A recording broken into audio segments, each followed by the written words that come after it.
నేను doctor Chandrasekhar, chief of shoulder surgery, KIMS Sunshine Hospital Begumpet. మన KIMS Sunshine Hospital బేగంపేట్లో Sunshine Bone and Joint Institute ఆధ్వర్యంలో మా head of department doctor Goreddy గారు, మా ఆర్థోపెడిక్ డిపార్ట్మెంట్లో సబ్ స్పెషాలిటీస్ అంటే అన్ని రకాల సబ్ స్పెషాలిటీస్ అంటే జాయింట్ రిప్లేస్మెంట్ కావచ్చు, shoulder surgery, shoulder related problems కావచ్చు, అలాగే స్పైన్ సర్జరీ కావచ్చు, పీడియాట్రిక్ ఆర్థోపెడిక్ ప్రాబ్లమ్స్, చిన్నపిల్లల ఆర్థోపెడిక్ ప్రాబ్లమ్స్ కావచ్చు, అలాగే హ్యాండ్ సర్జరీ, అలాగే ఫ్రాక్చర్స్, ట్రామా ట్రీట్మెంట్ సెపరేట్గా, ఇలా పలు రకాల డివిజన్స్తో, సబ్ డివిజన్స్తో ఇండియాలోనే అతిపెద్ద ఆర్థోపెడిక్ గ్రూప్గా మన కిమ్స్ సన్షైన్ హాస్పిటల్లో ఈ ఎస్బీజేఐ అదే sunshine Bone and Joint institute సేవలు అందిస్తూ ఉంది. అదే ప్రక్రియలో మన దగ్గర అడ్వాన్స్డ్ ట్రీట్మెంట్ మెథడ్స్కి కావాల్సిన ఎక్విప్మెంట్ కావచ్చు, ఎక్స్పర్టైజ్ కావచ్చు, మన హాస్పిటల్ అవైలబిలిటీ ఉంటుంది. దీన్ని ఎప్పటికప్పుడు ఇంటర్నేషనల్గా వస్తున్న అధునాతన ట్రీట్మెంట్ విధానాలని మనం అందిపుచ్చుకొని దాన్ని మన హాస్పిటల్లో మనం పేషెంట్స్కి అందజేస్తూ అదే సమయంలో మిగతా ఆర్థోపెడిక్ వైద్యులకు కూడా ఇటువంటి ప్రక్రియల్లో ట్రైనింగ్ ఇచ్చే ఏర్పాటు కూడా మనం చేస్తున్నాం. మా వద్దనే ఆర్థోపెడిక్ ట్రైనింగ్తో పాటు ఆర్థోపెడిక్స్ అయిపోయినాక ఫెలోషిప్ ప్రోగ్రామ్స్ ద్వారా రకరకాల సబ్ స్పెషాలిటీ, షోల్డర్ సర్జరీ కావచ్చు, జాయింట్ రిప్లేస్మెంట్ కావచ్చు, స్పైన్ సర్జరీ కావచ్చు, ఇట్లా ఫెలోషిప్ ప్రోగ్రామ్ ద్వారా దేశంలో నలుమూల నుంచి డాక్టర్లు వచ్చి ట్రైనింగ్ అవుతున్నారు. సేమ్ టైం ఎప్పుడప్పుడు ఇటువంటి సిఎంఈలు లేదా వర్క్షాప్స్ ద్వారా మన హైదరాబాద్లో, అదేవిధంగా తెలంగాణ, ఆంధ్రాలో ఉన్న ఆర్థోపెడిక్ డాక్టర్లకు కూడా మనం ఈ అధునాతన ప్రక్రియల్లో ట్రైనింగ్ ఇస్తున్నాం. అందులో భాగంగానే ఈరోజు భుజానికి సంబంధించిన ఈ షోల్డర్ మజిల్ డ్యామేజ్కి సంబంధించి రొటేటర్ కఫ్ మజిల్స్ అంటాం. వీటికి సంబంధించి చాలా కామన్గా యాక్సిడెంట్లో కావచ్చు, కొన్నిసార్లు ఏమైనా దెబ్బలు తగ్గడంలో కావచ్చు, కొన్నిసార్లు వెయిట్ లిఫ్టింగ్ చేసి చేయడంలో కావచ్చు, ఈ భుజానికి సంబంధించిన కండరాల డ్యామేజ్ అయ్యే అవకాశం ఉంటుంది. ఈ రొటేటర్ కఫ్ కేర్స్ అంటాం. దీనికి సంబంధించి అధునాతనమైన వైద్య విధానాలు ఇప్పుడు అందుబాటులో వచ్చున్నాయి. దీనికి సంబంధించి మేము స్పెషల్గా doctor Ashish Gupta, professor of shoulder surgery from Brisbane, Australia నుంచి మాకు చీఫ్ గెస్ట్గా వచ్చారు ఈరోజు. ఆయన ఆధ్వర్యంలో ఈరోజు సాయంత్రం ఒక సిఎంఈ కండక్ట్ చేస్తున్నాం. దీనికి సుమారుగా 70 నుంచి 80 మంది ఆర్థోపెడిక్ డాక్టర్లు తెలంగాణ, హైదరాబాద్ నుంచి వస్తున్నారు. ఇందులో భాగంగా భుజం నొప్పికి సంబంధించి లైక్ ఫ్రోజన్ షోల్డర్ కావచ్చు, భుజం ఆర్థరైటిస్, జాయింట్ అరుగుదల కావచ్చు, అదేవిధంగా భుజానికి సంబంధించిన కండరాల damage, rotator cuff muscle damage కావచ్చు, వీటికి ఎటువంటి ట్రీట్మెంట్ చేయాలి, లేటెస్ట్ టెక్నాలజీ ఏ రకంగా మనం పేషెంట్స్కి వాడి వారికి ఏ రకంగా మనం ఉన్నదానికంటే బెటర్ రిజల్ట్ ఇవ్వగలుగుతాం. అంతేకాకుండా ఇప్పుడున్న టెక్నాలజీని యూజ్ చేసుకుని అంటే పేషెంట్ ప్లానింగ్ సాఫ్ట్వేర్ అంటాం. అంటే ఇప్పుడు ఇంతకుముందు ఉడికిన పేషెంట్ని చూసి ఆపరేషన్ చేయడం, పేషెంట్ యొక్క సిటీ స్కాన్ కావచ్చు, పేషెంట్ యొక్క ఎంఆర్ఐ స్కాన్ కావచ్చు, దాన్ని సాఫ్ట్వేర్లో అప్లోడ్ చేసి మనం ఆపరేషన్ కంటే ముందే ఈ ఆపరేషన్ ఏ రకంగా చేయొచ్చు అనే ఆపరేషన్ ప్లానింగ్ సాఫ్ట్వేర్ అంటాం.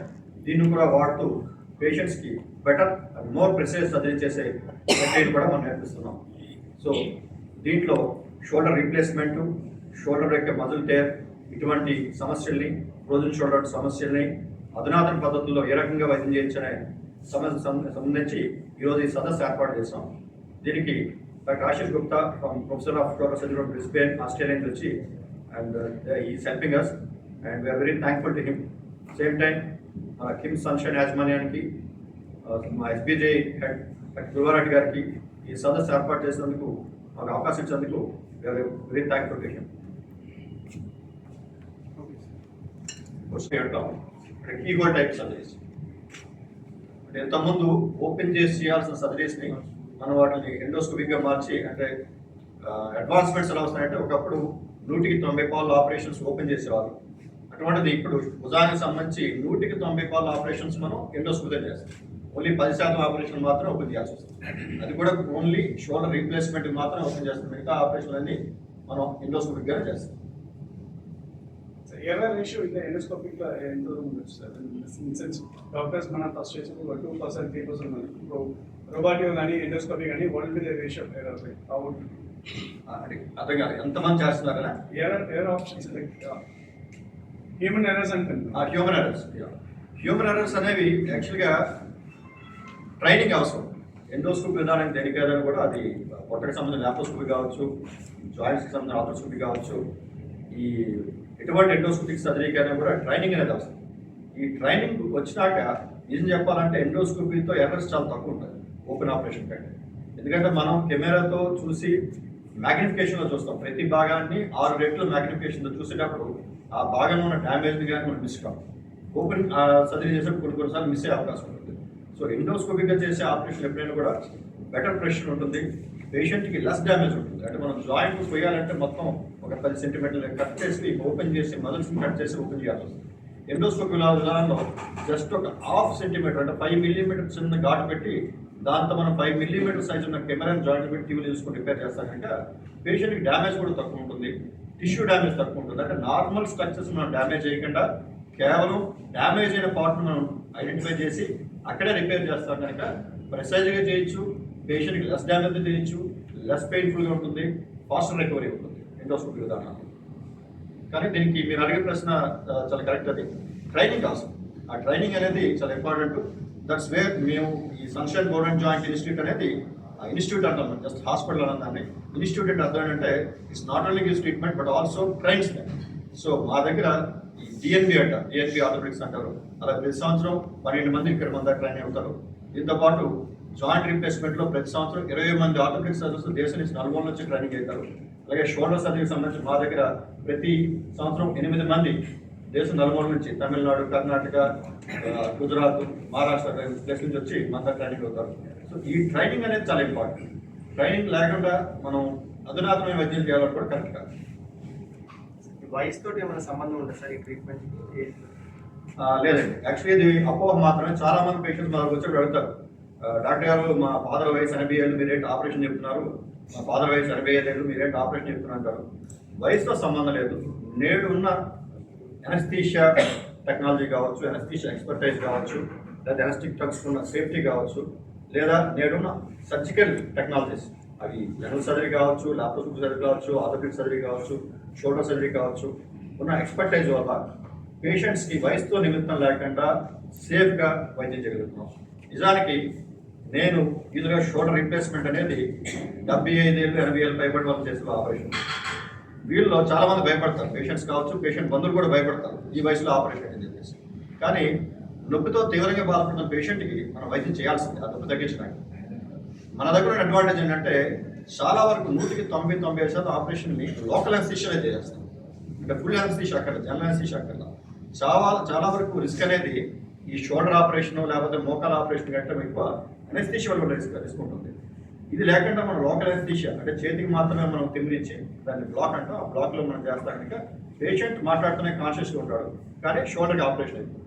ఇటువంటి అధునాతనమైన అనస్థెటిక్ టెక్నాలజీ వాడడం వల్ల పేషెంట్కి ఎటువంటి రిస్క్ ఉంటుంది. సో పేషెంట్ మాట్లాడుతుంటాడు, కాన్షియస్గా ఉంటాడు, త్రూఅవుట్ ద సర్జరీ మాట్లాడుతుంటాడు, కానీ పేషెంట్కి భుజంలో పెయిన్ తెలియదు. సో అనస్థీషియా రిస్క్ అనేది మనం తగ్గించేస్తాం. ఆపరేషన్ వైజ్ కూడా ఇప్పుడున్న ఎక్విప్మెంట్ కావచ్చు, ఇప్పుడున్న మేము వాడే ఇంప్లాంట్స్ కావచ్చు, లోపల వేసే జాయింట్స్ కావచ్చు, వాడే యాంకర్స్ లేకపోతే ఇతరత్ర స్క్రూలు కావచ్చు, అవన్నీ చాలా అడ్వాన్స్ అయ్యి ఉన్నాయి. 25 ఏళ్ళతో పోలిస్తే ఇప్పుడు నేను షోల్డర్ సర్జరీ 2007లో స్టార్ట్ చేశాను. అంటే 15 ఏళ్ళు 20 ఏళ్ళ కాలంలో షోల్డర్ సర్జరీ ఎంతో అడ్వాన్స్ అయింది. సో పేషెంట్ చాలా సేఫ్టీ ఎక్కువ ఉంది, రిజల్ట్ కూడా బెటర్గా ఉంది. ఒకప్పుడు 20 ఏళ్ళ క్రితం షోల్డర్ ఆపరేషన్ చేస్తే షోల్డర్ బిగిసిపోతే మూమెంట్స్ రావడం అపప్రద ఉంటుంది. ఇప్పుడు ఉన్న అడ్వాన్స్మెంట్స్ అండ్ ఈ అడ్వాన్స్మెంట్స్ అనేవి కూడా చాలా వేగంగా వస్తున్నాయి. ఎవ్రీ 2 ఇయర్స్కి కొత్త టెక్నాలజీ వస్తుంది. అండ్ ఈ technology beneficial to the patient actually. స్పోర్ట్స్కి సంబంధించిన వాళ్ళు కూడా ఎక్కువ ఇటువంటి వస్తుంటాయి సార్, ఏదైతే మళ్ళీ వాళ్ళు స్పోర్ట్స్ ఆడుతారు. సో మీరు అడిగినది ఖచ్చితంగా ఇంతకుముందు ఓపెన్ పద్ధతిలో ఆపరేషన్ చేసేటప్పుడు స్పోర్ట్స్ పర్సన్స్ తిరిగి వెళ్ళి స్పోర్ట్స్ ఆడడం చాలా కష్టంగా ఉండేది, ఎందుకంటే జాయింట్ బాగా స్టిక్ అయ్యి. One question in this, weight lifting అన్నారు, so he can do that weight lifting again. Yes, ఇప్పుడు ఇదివరకు ఉన్న పద్ధతుల్లో హెవీ వెయిట్ లిఫ్ట్ చేయడం చేసేది కష్టమైంది. ఇప్పుడున్న లేటెస్ట్ టెక్నాలజీ ట్రీట్మెంట్లో ఈవెన్ వెయిట్ లిఫ్టింగ్ చేయగలుగుతారు వాళ్ళంతా. సో ఇది నేను ఏదంటే క్రమక్రమంగా వచ్చే అడ్వాన్స్మెంట్స్ పబ్లిక్ తెలియాలి. ఇంతకుముందు కాలంలో అలాగే భుజానికి ఆపరేషన్ భుజం తీసుకుపోతుందనో, లేకపోతే 80 ఏళ్ళ వయసు దాటితే ఆపరేషన్ చేసుకుంటే ప్రాణానికి ప్రమాదం అని చెప్పు ఇటువంటి అపోహలు పబ్లిక్లో పోగొట్టుకోవాలి. దానికోసం ఇవి ప్రెస్ మీట్ పెట్టింది. నా వరకు నా అనుభవంలో నేను చేసిన హైయెస్ట్ ఏజ్ 87 ఏళ్ళ వ్యక్తికి నేను షోల్డర్ రీప్లేస్మెంట్ చేశాను. షోల్డర్ రీప్లేస్మెంట్ మేజర్ ఆపరేషన్, కానీ వాళ్ళ సన్ లివ్స్ ఇన్ లండన్. ఆయన అర్థం చేసుకున్నాడు, నా పేషెంట్, నా ఫాదర్కి ఫ్రాక్చర్ అయింది, పెయిన్ ఉంది, ఆయన ట్రీట్మెంట్ చేయించుకోవాలి, నేను నా ఫాదర్ వదిలేయాలని చెప్పి డెసిషన్ తీసుకుని డాక్టర్ మీరు చేయండి అని యాక్సెప్ట్ చేశాడు. నేను హైయెస్ట్ ఏజ్ 87 years నేను చేస్తాను. సో చక్కగా ఉన్నాడు ఆయన, రికవరీ అయ్యాడు, మళ్ళీ తిరిగి లండన్ కూడా వెళ్ళాడు ఆయన. సో ఈ వయసు అనేది ఒక నెంబర్ మాత్రమే. Patient fitness important. ఆయనకైనా హార్ట్ ప్రాబ్లమ్స్ ఉన్నాయా, ఇంకైనా న్యూరలాజికల్ ప్రాబ్లమ్స్ ఉన్నాయా, మిగతా హెల్త్ ఇష్యూస్ ఉన్నాయా, సీరియస్ హెల్త్ ఇష్యూస్ ఉన్నాయా, ఆ సర్జరీ వల్ల మేజర్ చేసుకుంటుంటారు, ఇది అనేది చూసుకోవాలి. అంతే తప్ప వయసు 60 ఏళ్ళు 70 ఏళ్ళు 80 ఏళ్ళు అనేది ప్రశ్న కాదు. నిజానికి షోల్డర్ ప్రాబ్లమ్స్ ఎక్కువగా వచ్చేది 60 ఏళ్ళు పైబడిన వాళ్ళకి వస్తుంది. ఎక్స్పెన్సివ్ ఎలా ఉంటుంది? ఈ ఖర్చు అనేది మనం చేసే ఆపరేషన్ బట్టి, షోల్డర్ రీప్లేస్మెంట్ అనేది కాస్ట్లీ ఆపరేషన్. ముఖ్యంగా షోల్డర్ జాయింట్ ఏదైతే మనం వేస్తామో అది కాస్ట్లీ ఉంటుంది. నీ రీప్లేస్మెంట్, హిప్ రీప్లేస్మెంట్ కంటే కాస్ట్లీ ఉంటుంది. సో సాధారణంగా షోల్డర్ రీప్లేస్మెంట్ అనేది 4 లక్షలు దాటి ఉంటుంది కాస్ట్. ఎండోస్కోపీలో ఆర్థోస్కోపీలో చేసే విధానంలో 1.5 నుంచి 2 లక్షలు 2.5 లక్షల్లో అయ్యే ఆపరేషన్ ఉంటాయి. సో అన్ని ఆపరేషన్ ఒకే రేట్లో ఉండవు. షోల్డర్ రీప్లేస్మెంట్ అనేది మాత్రం కొద్దిగా, ఎందుకంటే ఆ షోల్డర్ జాయింట్ ఏదైతే ఉందో అది ఓన్లీ ఇంపోర్ట్ దొరుకుతుంది. ఇప్పుడు భవిష్యత్తులో ఇండియాలో కూడా షోల్డర్ జాయింట్స్ మ్యానుఫ్యాక్చరింగ్ అయితే ప్రాబ్లీ కాస్ట్ తగ్గే అవకాశం ఉంది. ఇప్పుడున్న పరిస్థితుల్లో అయితే షోల్డర్ రీప్లేస్మెంట్ అనేది సుమారుగా 4 లక్షలు, అంటే నీ రీప్లేస్మెంట్ 2 లక్షలు అయితే షోల్డర్ రీప్లేస్మెంట్ తగ్గుతుంది, డబుల్ అవుతుంది. హ్యూమన్స్ క్వశ్చన్ మేకర్స్ ఈ రేంజ్ లో పోతుంది రోబోటిక్ వస్తే robotic technology is helping the doctor, it is not independent. మన సినిమాలో చూపించినట్టు రజనీకాంత్ ఆపరేషన్ రోబో ఆపరేషన్ చేసినట్టు కాదు. ఇది బేసిక్ ఏంటంటే ఇప్పుడున్న రోబోట్ టెక్నాలజీ మన డాక్టర్ యొక్క ప్రిసిషన్, ఆ పెర్ఫెక్షన్ ఏదైతే ఉంటుందో దాన్ని ఇంప్రూవ్ చేయడానికి హెల్ప్ చేస్తుంది. అంతే తప్ప ఆటోమేటెడ్ రోబోట్స్ కాదు. బహుశా మన ఇదంతా ఫ్యూచర్లో అంత డెవలప్మెంట్, టెక్నాలజీ డెవలప్మెంట్, బహుశా 25 ఏళ్ళు 30 ఏళ్ళు పోతే టెక్నాలజీ రావచ్చు.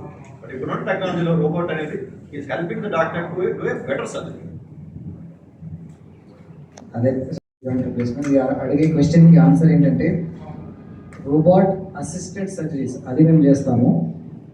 రోబోటిక్ సర్జరీ అంటే వేరే వేరే రకంగా ఉంటాయి. ఇప్పుడు మీరు ఆర్థ్రోస్కోపీలో ఇంకా రోబోటిక్ టెక్నాలజీ అది లేదు. జాయింట్ రిప్లేస్మెంట్ అంటే నీ రీప్లేస్మెంట్స్, హిప్ రీప్లేస్మెంట్స్, దీంట్లో రోబోటిక్ టెక్నాలజీ ఉంది. ఈ రోబోటిక్ టెక్నాలజీ అంటే సర్జన్ పక్కన రోబోట్ ఉంటుంది ఆపరేషన్ థియేటర్లో, just next to the surgeon ఆ రోబోట్ ఉండి సర్జన్కి ఒక అసిస్టెన్స్ వస్తుంది.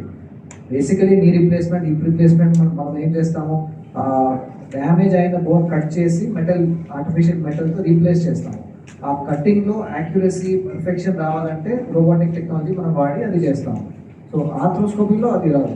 సో సర్చ్ చేసే షోల్డర్ సర్జరీస్లో ఇంకా సమ్ టైం. అంటే ఇవన్నీ ఈ ఎండోస్కోపీ టెక్నాలజీ కావచ్చు, రోబోటిక్ టెక్నాలజీ కావచ్చు, లేదా కంప్యూటర్ నావిగేషన్ కావచ్చు, ఇవన్నీ ఏంటంటే ఇప్పుడున్న టెక్నాలజీని మెడికల్ ట్రీట్మెంట్లో వాడే పద్ధతి. సో ఫర్ ఎగ్జాంపుల్ ఇప్పుడు నేను చెప్పాను ఇప్పుడు patient planning, surgery planning softwares, ఇది ఇంతకుముందు లేదు. యాక్చువల్లీ మనమే మన హాస్పిటల్లో ఈ సంవత్సరం జనవరి ఫిబ్రవరి ఇంట్రొడ్యూస్ చేస్తున్నాం. బ్లూ ప్రింట్ సాఫ్ట్వేర్ అంటాం. బ్లూ ప్రింట్ సాఫ్ట్వేర్ అంటే లేదా వర్చువల్ ఇంప్లాంట్ పొజిషన్ సాఫ్ట్వేర్ అంటాం. అంటే పేషెంట్ షోల్డర్ యొక్క సిటీ స్కాన్ తీసుకొని మనం కంప్యూటర్లో అప్లోడ్ చేస్తే ఆ కంప్యూటర్లో మనకి ఏంటంటే ఈ పేషెంట్కి ఏ సైజ్ జాయింట్ కరెక్ట్గా సూట్ అవుతుంది, ఆయనకి ఏ పొజిషన్లో పెట్టాలి, ఎన్ని స్క్రూలు పెట్టాలా, ఆ స్క్రూ లెంత్ ఎంత ఉంటుంది, ఇవన్నీ మనం ఆపరేషన్ చేయకముందే ప్లానింగ్ అయిపోతుంది. సో దానివల్ల ఏమవుతుందంటే మనం పేషెంట్కి బెటర్గా ఆపరేషన్ చేయగలుగుతాం, తక్కువ టైంలో చేయగలుగుతాం. లేకపోతే ఆపరేషన్ టైంలో జాయింట్ ఓపెన్ చేసి అక్కడే మెజర్మెంట్స్ చేసుకుంటా, అక్కడే అంటే ట్రైల్ అండ్ ఎర్రర్లా చూసుకుంటా ఈ సైజ్ మ్యాచ్ అవుతుంది, ఈ సైజ్ మ్యాచ్ అవుతుందని చూసుకుంటూ చేయాల్సి వస్తుంది. అట్లా కాకుండా మనం ఇప్పుడు ఈ పేషెంట్ సర్జరీ ప్లానింగ్ సాఫ్ట్వేర్స్ వల్ల ఆపరేషన్ పేషెంట్ ముట్టుకోకుండానే సిటీ స్కాన్ కంప్యూటర్లో పెట్టి మన డెస్క్టాప్లో చూసుకుంటా ఈ పేషెంట్కి ఈ జాయింట్ సూట్ అవుతుంది, ఈ స్క్రూ సూట్ అవుతుంది, ఈ సైజ్ సూట్ అవుతుంది అని ముందే డిసైడ్ చేస్తాం. సో ఇది is not medical advancement, actually technological advancement. But we're using the technology advancement to give a better result to the patient. Sir మీ దగ్గరకు వచ్చే పేషెంట్ ఎక్కువ ఏ పేషెంట్ అంటే ఏ పెయిన్తో వస్తుంది సార్? ఎక్కువ వచ్చేది ఈ షోల్డర్లో ఫ్రోజన్ షోల్డర్ సమస్య ఒకటి, అదేవిధంగా ఈ shoulder muscle tears, rotate of tears పోతారు. ఇంకా నెక్స్ట్ పోతే యంగ్స్టర్స్ షోల్డర్ డిస్లొకేషన్ అంటాం.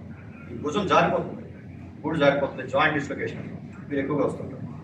వీళ్ళందరికీ కూడా మనం ఎండోస్కోప్ పద్ధతిలో చేసి ఓపెన్ చేయాల్సిన అవసరం లేదు. ఆర్థోస్కోప్ విధానంలో పర్ఫెక్ట్గా ట్రీట్మెంట్ చేసి తిరిగి వాళ్ళు వెయిట్ లిఫ్టింగ్ కావచ్చు, స్పోర్ట్స్ ఆడే అవకాశం కూడా మనం చేయొచ్చు. మనం చాలామందికి స్పోర్ట్స్ పర్సన్కి ఆపరేషన్ చేసినా వాళ్ళు తిరిగి ఈవెన్ కబడ్డీ, అయితే బాస్కెట్బాల్, వాలీబాల్, ఫుట్బాల్ లాంటి గేమ్స్ కూడా ఆడతారు. నూటికి 60-70%. సో డయాబెటిక్ పేషెంట్స్ కూడా సేఫ్గా సర్జరీ చేయొచ్చు. దాన్ని డయాబెటిస్ కంట్రోల్ చేయాలి, కంట్రోల్ చేసినాక సర్జరీ చేయాలి. అయితే మీ ప్రశ్నకు సమాధానం అంటే షుగర్ పేషెంట్స్కి మిగిలిన పేషెంట్ కంటే కొద్దిగా ఇన్ఫెక్షన్ రిస్క్ ఎక్కువగా ఉంటుంది. బట్ ఇప్పుడున్న షుగర్ కంట్రోల్ మెథడ్స్ కావచ్చు, ఇప్పుడు మనం వాడే యాంటీబయాటిక్స్ కావచ్చు, లేదా మనం ఒక ఆపరేషన్ చేయడానికి స్టెరిలిటీ కావచ్చు, మనం వాడే ఎక్విప్మెంట్ కావచ్చు, వీటి వల్ల షుగర్ పేషెంట్ కూడా చాలా సేఫ్గా ఈరోజు ఆపరేషన్ చేయొచ్చు. ముఖ్యంగా ఈ ఆర్థోస్కోపీ విధానంలో అంటే మినిమల్ ఇన్వేజివ్ అంటాం, జాయింట్ ఓపెన్ చేయం కనుక దీంట్లో ఇన్ఫెక్షన్ రిస్క్ చాలా తక్కువగా ఉంటుంది. సో డయాబెటిక్ పేషెంట్లో ఆర్థోస్కోపీ విధానంలో బెటర్ రిజల్ట్స్ ఉంటుంది.